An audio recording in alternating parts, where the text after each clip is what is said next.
माओवादी संगठन में पिछले 4 दशकों के सशस्त्र आंदोलन के बाद खुली खींचतान देखने को मिल रही है। केंद्रीय समिति के सदस्य वेणुगोपाल सोनू ने एक पत्र जारी कर संघर्ष विराम करते हुए शांति वार्ता का प्रस्ताव रखा है। हालांकि तेलंगाना स्टेट कमेटी ने इसे सोनू की व्यक्तिगत राय बताते हुए संगठन का आधिकारिक निर्णय नहीं बताया है। कुल मिलाकर पिछले कई दशकों से चले आ रहे माओवादी संगठन में एक बड़ी दरार पड़ती नजर आ रही है। माओवादी के खिलाफ चलाए जा रहे सरकार के अभियान से पहली बार माओवादी संगठन में दरार पड़ती दिखाई दे रही है। केंद्रीय संगठन की ओर से संघर्ष विराम और शांति वार्ता को लेकर जारी किए गए पत्र का विरोध हो रहा है। तेलंगाना स्टेट कमेटी ने एक पत्र जारी कर इसे प्रवक्ता वेणुगोपाल और सोनू की निजी राय बताया है। 4 दशकों से सशस्त्र आंदोलन चला रहे भाकपा संगठन में पहली बार शीर्ष स्तर पर खुली फूट सामने आई है।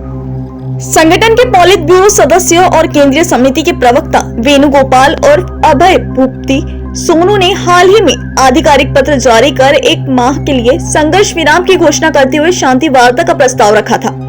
इसी के साथ उन्होंने अपने व्यक्तिगत पत्र में स्वीकार किया कि हथियार उठाना संगठन की सबसे बड़ी भूल थी और इस गलती के लिए उन्होंने जनता से माफी भी मांगी। सोनू की इस घोषणा ने माओवादी संगठन में भारी हलचल मचा दी। अधीनस्थ तेलंगाना स्टेट कमेटी ने तत्काल पत्र जारी कर इसे प्रवक्ता की निजी राय बताते हुए खारिज कर दिया।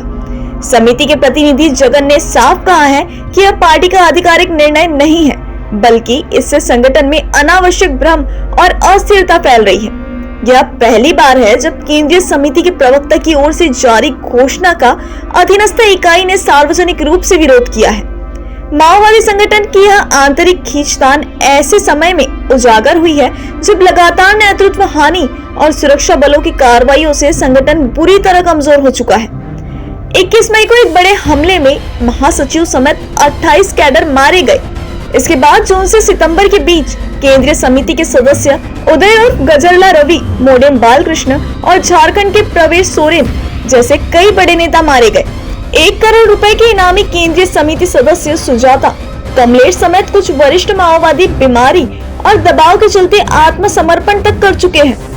केंद्र सरकार पहले ही स्पष्ट कर चुका है कि मार्च 2026 तक माओवादी आंदोलन का पूरी तरह सफाया किया जाएगा। केंद्रीय गृह मंत्री अमित शाह ने बड़े पैमाने पर सैन्य अभियान, गिरफ्तारी और सुरक्षा शिविरों की स्थापना का रोड मैप तैयार किया है। इसी पृष्ठभूमि में सोनू की ओर से संघर्ष विराम और वार्ता का प्रस्ताव आया, जिसे कुछ सामाजिक संगठनों और राजनीतिक दलों ने सकारात्मक बताया। हालांकि सरकार 2004 की वार्ता के अनुभव को देखते हुए ढील देने के मूड में नहीं है और अभियान पूरी ताकत से जारी रखे हुए है। मौजूदा हालात में माओवादी संगठन कठिन दौर से गुजर रहा है। माओवादी संगठनों से जुड़े लोगों की बातों पर भरोसा करें तो कभी 42 सदस्यीय केंद्रीय समिति अब घटकर लगभग 12 सदस्यों तक सिमट चुकी है। महासचिव बसवराजू और मोडम बालकृष्ण जैसे वरिष्ठ नेता हाल ही में मारे गए, जबकि केंद्रीय समिति की सदस्य सुजाता ने आत्मसमर्पण किया है। यह घटनाएं संगठन के भीतर गिरते मनोबल और बिखरते ढांचे का संकेत देती है। हालांकि अपने बयान में माओवादी प्रवक्ता ने इस बात पर जोर दिया है कि उनका संघर्ष केवल हथियार पर आधारित नहीं है। उनका दावा है कि माओवादी आंदोलन ने समाज के विभिन्न हिस्सों, महिलाओं, मजदूरों, दलितों, आदिवासियों को संगठित कर पहचान दिलाई है। लेकिन सच तो यह है कि पिछले 2 वर्षों में सुरक्षा बलों की कार्रवाइयों ने निश्चित रूप से माओवादियों को दबाव में ला दिया है।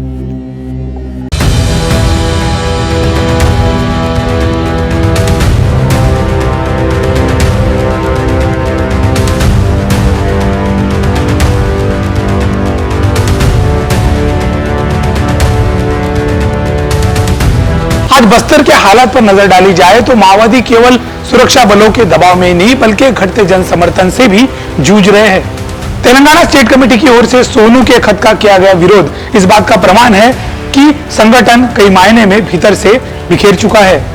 लगातार हो रही नेतृत्व की क्षति से इनकी नीतिगत दिशा को ही समाप्त कर दिया है। राज्य और केंद्रीय सुरक्षा बल मजबूत स्थिति में है और माओवादी प्रभाव वाले इलाकों में अपनी पैठ जमाए हुए है। ऐसे में माओवादियों के पास में अब सीमित विकल्प बचा हुआ है, या तो वह समर्पण कर दे या फिर मुठभेड़ में खत्म हो जाए। कैमरामैन सचिन के साथ सनी भोंगाड़े, शंखनाद न्यूज, बस्तर।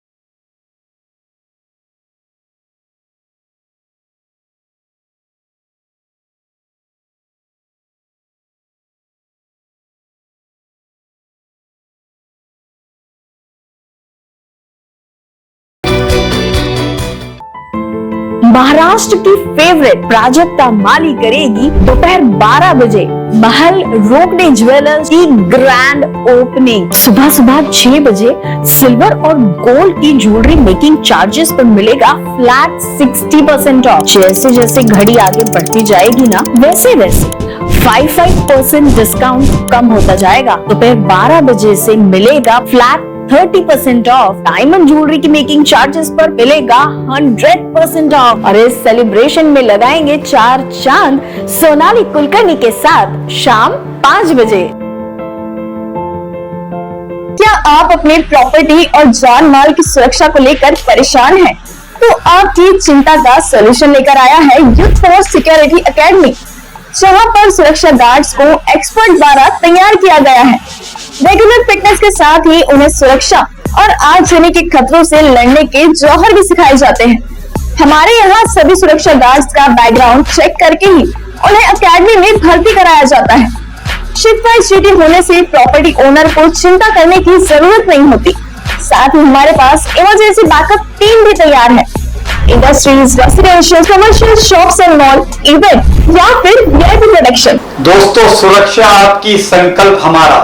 और आइए यूथ फोर्स सिक्योरिटी सर्विसेज। अधिक जानकारी के लिए संपर्क करें 9422 313968।